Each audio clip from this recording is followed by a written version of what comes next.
Hi there, it's James here. It's the 20th of April 2016. We are about 3 or 4 days into the Imperium technical beta. I thought I might just explain how it's going and talk about what the technical beta is versus the beta. So some people go, oh, how can I get in the beta? How can I beta? And it's not quite like that.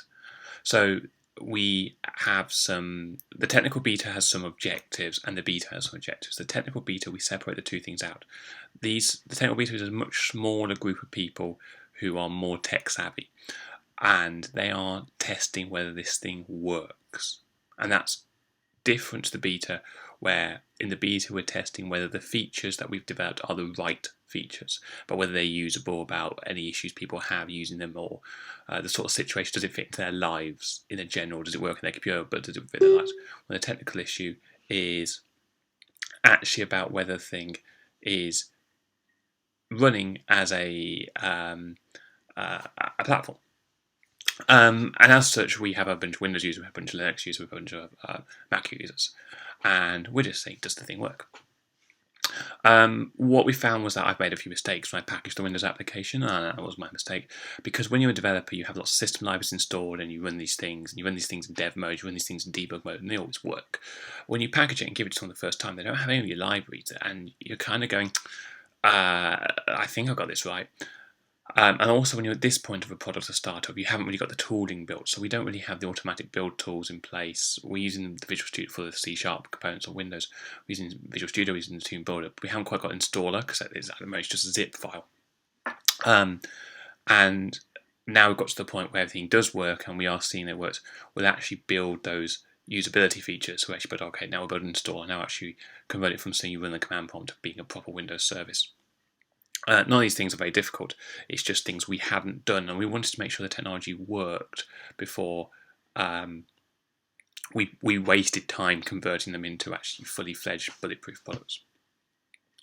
There is one interesting issue around the Windows clients at the moment, which seems to be a firewall issue. And again, when you're a developer, you basically very early on in the development cycle, when you open the ports, you usually say to the firewall, yeah, always allow that port open because that's my development port.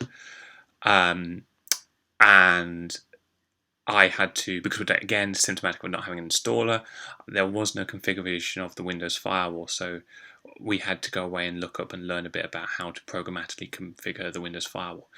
The other thing that's happened is we've integrated now with Sentry, so we're now getting accurate real-time error information back to a centralized logging area. There's no personal information in that, but it does tell us exactly how many people are meeting these issues on that senior beta, and it's actually really good, because you sit there going, oh, I've had no issues, and then we put some logging in there, a few debug lines we have to take out, saying, okay, this is how many times the service is connected, this is how many times we're seeing things. Once we're happy with the state of that software, and there are a few usability features. For example, if you get your password wrong, it just says no, and of course it doesn't work, but it doesn't tell you it doesn't work because you got your password wrong, or wrong, versus it didn't work because there was no internet.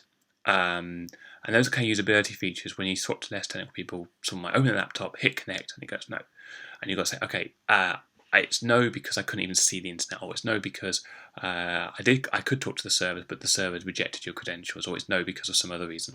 So we need to build those usability features now, and not really difficult. There's just quite a few of them. We also need to work on the UX a little bit, because at the moment it's a form, literally a username password box. You hit yes, and it goes to okay. So we want to build in some of the usability and some of the information tracking we do, like how many times you've been blocked, how many times those kind of habit reinforcing features we want to build in. So there's some work to do before we get to beta, but the results of the technical beta so far have been very, very positive. I'm really, really thankful to people who've helped out. They all know who they are, and I do want to thank them. I can't, they sit there going, "Oh, we haven't done much." You don't understand how much information you've given us, how much confidence it's given us to continue this work. So it's Wednesday morning. We started some marketing campaign. We started some great marketing campaigns, and I think that the next phase is really gearing up towards the real beta. So we've got a bunch of work to do. Bearing in mind this is a startup, where Tom's working on it, I'm working on it, but we've both got day jobs. We've got to schedule that work in, and then we've got to decide when we want to accept people onto the beta. There is a list, there's a MailChimp mailing list you can sign up to get onto the beta, but I don't think we've given out the URL to that yet. So I know a lot of people have offered, which is again just an amazing feeling. You go out there and say, I've got this, I'm doing this, and people go, oh yeah, I'll work out how to press on the beta. Other things that are going on is the Stripe integration, which is our payment system. Looks really good. There's a couple of tweaks I want to do to that because we've found a couple of issues where events aren't quite what I expect them to be, so I'm going to go through and fix those. And then all the automated billing is done, and that'll be a load off our mind. We don't have to sit there manually chunking things. There's also now the ability that I can now build the other pages, the customer support pages, so you can log and see how many payments you've done, change your card details, those kind of things, all handled by Stripe, but I've got to build UX on our app to handle those. So yeah, very, very positive, very, very happy, and look forward to seeing you guys in a bit when we sit there going, we're going to beta, which I'm sure will be the real acid test of whether we've got the product right. It'll work, but whether it's the right product and whether the product will actually sell or not, that's the outcome of the beta.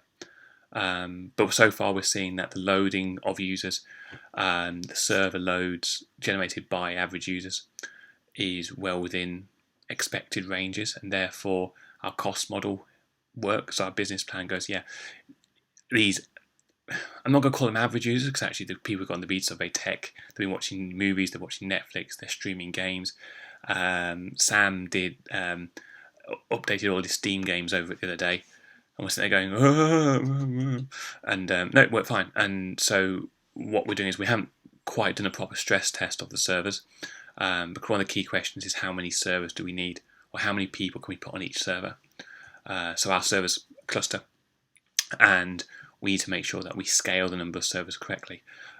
Each server basically is money, and we need to basically handle that, I think. So I'm just getting someone messaging me about, so I'm going to deal with that.